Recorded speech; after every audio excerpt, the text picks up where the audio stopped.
Hello everyone. What if I say to you that God has answered your prayer, but you are still using your present conditions as excuses?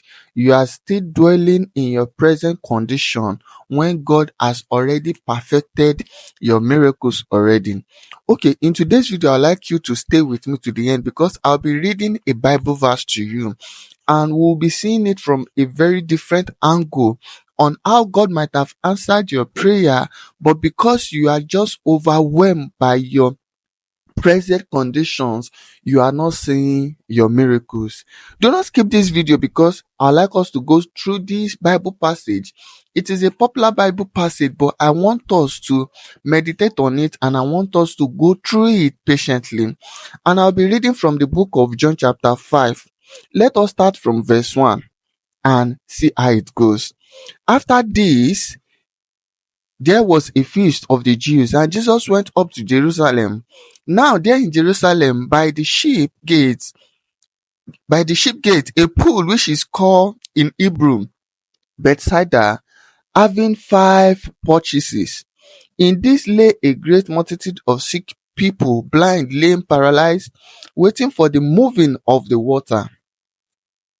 For an angel went down at a certain time into the pool and stirred up the water. Then whoever stepped in water first after the stirring of the water was made well of whatever diseases he had.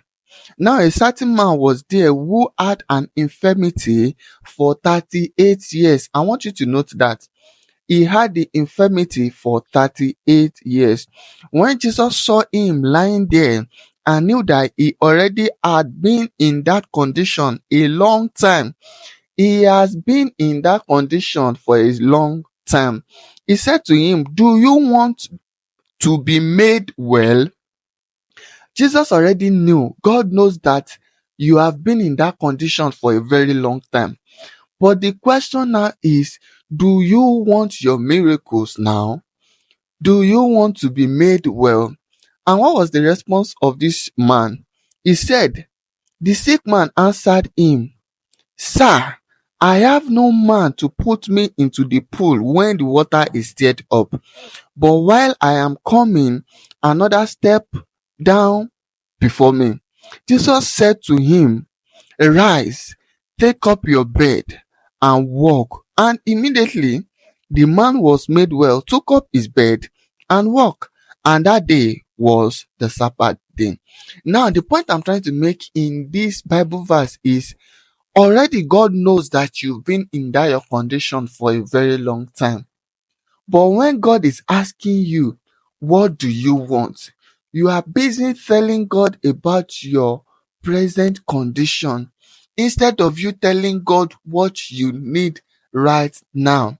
God is asking you, do you want to be well?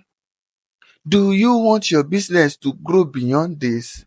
Do you want that visa to travel out? Do you want that admission? Do you want to be healed of that sickness?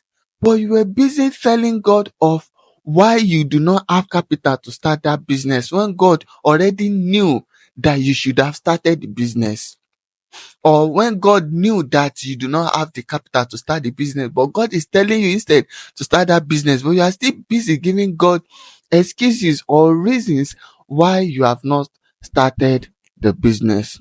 God is telling you, would you like to get that degree? But you are giving excuses of who will sponsor you. You wish to go to school, you wish to further your education, but you do not have a sponsor. But rather, God is asking you, do you want to further your education? God is asking you, do you want to leave your environment and travel abroad? But you are busy looking at how will you raise the fund to process your travel.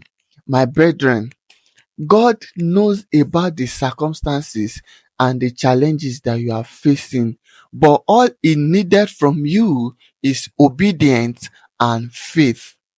All God needed from you is obedience and faith. Can you just obey God's instruction over your life first? Can you just believe God, have faith in God, even when it does not make sense to you as a whole, even when your present condition, the circumstances surrounding you is saying otherwise? Can you just obey and trust God? Can you just have faith in God? God knows about your condition. Stop narrating the story of your condition to God. Stop telling God about what your challenges are. He knows about it. The question is asking you is, do you want your miracles now? But when it's asking you about whether you like your miracles now or not, you are busy telling God about your predicament. You are busy telling God about the challenges you're facing. You are busy telling God your excuses of why you are still at that same position that you are for how many years. God is telling you, do you want? Yes, sir, I want my miracles now. Simple. And allow God to do his miracles. So, my brethren, God is not interested in your stories. God is not interested in your excuses. God is not interested in your self-pity. All God is asking you is, what do you want? I want admission. Get it. Have faith. Obey God's instruction and get it. I want to start a business. I do not have the capital. God help me. God will help you. God will send helpers. It is still human that God will use.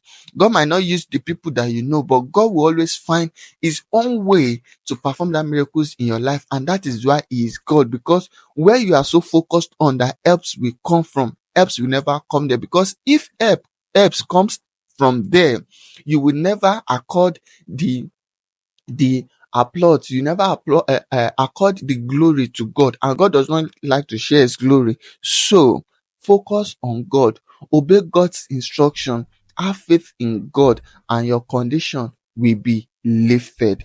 Thank you for watching this video. My name is Ezekiel, and you're welcome to Real Talk with Ezekiel TV. On this channel, we talk about God, we talk about relationship, and we talk about our social lives. So if you find this video interesting, please make sure you click on the like button. Make sure you subscribe to this channel. Put on your notification bell so you don't miss out on my next video. Thank you for watching this video. Bye. See you next time. Shalom.